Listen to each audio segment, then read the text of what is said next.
All right, guys. So first things first is happy March 1st. I hope you guys have an amazing month of March and you guys absolutely kill all your goals. But guys, let's not waste any time. I want to quickly acknowledge Dragon Ball Legends for fixing their game officially. Now, I had two main issues. And by the way, there are still some stuff to be fixed, but the main issues are officially fixed. And this tier list here is a prime example. A brand new tier list by Game Press just came out, which we're going to go over in just one bit. But guys, Dragon Ball Legends' main issue for me specifically was that you needed, and think about this for a second. Think about this really hard for a second, guys. You needed 16 copies of a unit.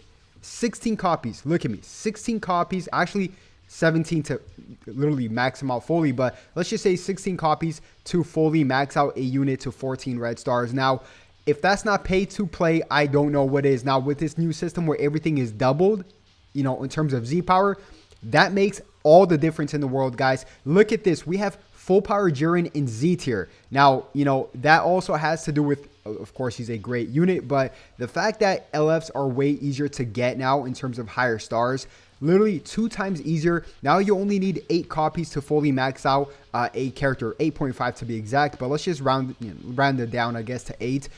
Because you guys can use Z power, but 8 copies to fully max out a unit is absolutely incredible and makes them much more valuable. Looking back at what it was before, man, I'll tell you, like, I can never, if Dragon Ball Legends decides to revert their system, I can't go back. I literally cannot go back to how it was before. It was literally almost impossible. Even if you had 10 grand, $10,000, there's no guarantee that you guys will max out a unit. Now, that's a huge pay to pay gap right there. But really quick, guys, let's talk about the tier list because it's quite interesting. Game Press, shout out to Emma over on Twitter. Huge shout out, big fan of his and his tier list on Game Press. You know, no tier list is absolutely perfect. There's no perfect tier list. That's just facts, but there are, you know, tier lists that make sense, and this one definitely makes sense, guys. Let's take a quick look at Z tier and what I would add on to Z tier, because I believe Z tier is a little bit more expensive, and I'll explain why in just one bit. Now, we obviously have Ultra Gogeta here, which is an Ooga Booga unit, so he literally, you could just play brain dead and you guys can win with this unit. So you know, Super Saiyan, you know, obviously mono, I don't even have to talk about mono purple, but Super Saiyan blue, Goku and Vegeta, you know, their swap mechanic is something that we've never seen before, and it's going to be a problem to deal with for a very long time now, just due to the fact that you can literally make your opponent, you know, you could punish your opponent for even bringing in yellow units because you can counter him. So, yeah, quite scary. Now, Super Saiyan 4 Gogeta, he always got a lot of smacked talked about him, you know, upon his release on the 30th anniversary. And by the way, the 40th anniversary is literally right around the corner.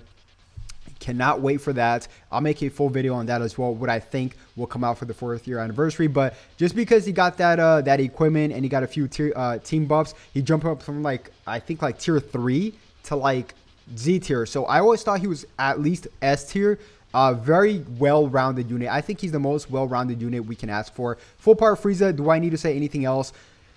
The craziest comeback lineage of evil, powerful opponent, Frieza Force, whatever you want to call it, is right in front of our eyes. I mean, honestly, this unit here is phenomenal. Absolute counter to, obviously, Mono Purple, which is running the meta right now.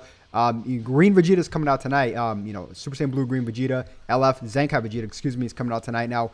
I believe, you know, a lot of people are talking smack about him, but he's going to have color nullifying against purple units. So I think that's going to say a lot. And by the way, green units are still pretty good too, because when this unit here switches, right, greens are going to counter him. So I believe greens are still very valuable in the meta. So we also have full power Jiren. Now, I believe this unit is going to age extremely well, guys.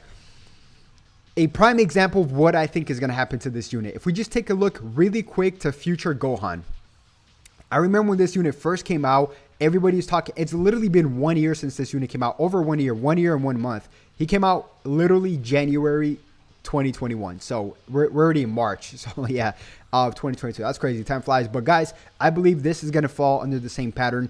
Honestly, you know, full power Jiren just kind of needs a team. He has rivals in Universal Saga and, you know, powerful opponent, obviously. But with the leader slot, you can do so much work in terms of the meta. You can literally just pair up these 3 units you guys see right here. Full power Jiren, you know, future Gohan, and this sort of Hope Trunks right here. Now, personally, if you ask me, I would bump up these 2 units right here up to Z tier. I would bump up Future Gohan and you know, Super Saiyan, not Super Saiyan, yeah, I mean, you know, Sword of Hope Trunks up to Z tier, and I would keep it exactly like this, but with those two units on Z tier, because when you speak of Z tier, to me, I would think about a unit that could lead their team, and these two units definitely lead their team, you know, in terms of the meta top 1000. Like, whenever I play in the top 1000, it's absolutely scary to face these two units. If you don't have a counter for a endurance unit in terms of you know, this Frieza here, which nullifies his endurance,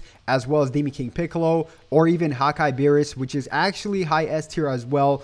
And I haven't played with him too much to judge in terms of his kit, but I'm absolutely loving this tier list, guys. I really am. Huge shout out once again to Game Price. Like, we even scroll down, it's almost spot on, honestly. Like, we got Super Vegeta here, which is great.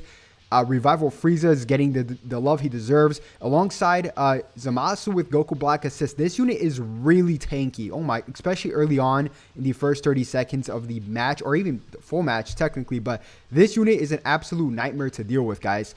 I love this unit here. I think he's going to age very well alongside this Jiren as well. So yeah, I would keep everything as it is. I would just bump these two units up to Z tier in my personal opinion. You know, what do we have next? Let's jump down to tier 1 to see what we can bump up, because I feel like we can bump up some stuff. Like, for example, I mean, let's see. You know, it's tricky, man. I don't know. This Super Saiyan Bardock, I don't even think he's S tier anymore. He's borderline S tier. By the way, this Revival Gohan dropped down a lot. Kind of squishy, kind of slow in my opinion. But, you know, this Goku here, Super Saiyan 4 Goku, I'll give you an example, right? Game Press does a phenomenal job with the top, you know, 20 units or whatever. But then after that, there's a lot of units to keep track, and I don't blame them. But I wouldn't keep Super Saiyan 4 LF Goku over Demon King Piccolo, or over, you know, Tournament of Power 17 even. You know, I wouldn't do that.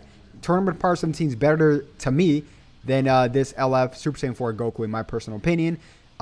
We scroll down a little bit more. This is a huge drop off. This is already tier 2. So not much to judge here, although I would bump up these two units out of tier 2 up to tier 1 at least. I mean, Zenkai LF Piccolo is vital to countering Mono Purple, I guess. This Amasu is still really good. You know what I think this tier 2 is that basically Game Press sees these characters here as units that don't really fit into their teams, as opposed to other characters. They're still good, but they don't really fit into, you know, teams in terms of replacements of other characters. So I get it. You know, I don't think LF Bardock is this low, in my personal opinion. I don't have him, but I faced him enough to know that he's a little bit better than tier 2, or even even this green Kaioken Goku, in my personal opinion. You know, we also got Extreme Topo, Extreme Dispo here. No picture for Extreme Dispo for some reason, but I like to call these two Walmart Wario and Walmart Beerus, or Bootleg Beerus, as somebody commented down below. But yeah, you know, yeah, oof, man, Regen fell down pretty hard, these two units here. I used to love this unit so much, man. He's still really good. I still run him, but damn, it's sad to see Regen fall, you know, as a Regen user, to see Regen fall down to, you know, the level it fell down to. So hopefully they buff them very soon. But guys, that's going to wrap it up, man. You know, comment down below what you guys think about this tier list. I like where Dragon Ball Legends is heading. A whole bunch of new features should be coming out very shortly. As you guys saw, videos of stuff number 20. 4th anniversary is coming right up. But yeah, guys, once again, if you did enjoy the video, and if you guys do enjoy my content, make sure you guys like the video, subscribe if you guys haven't already, and turn on the notifications, because I'm going to be coming out with more leaks a little bit later on tonight. So yeah, catch you guys then. Have a good one. Peace.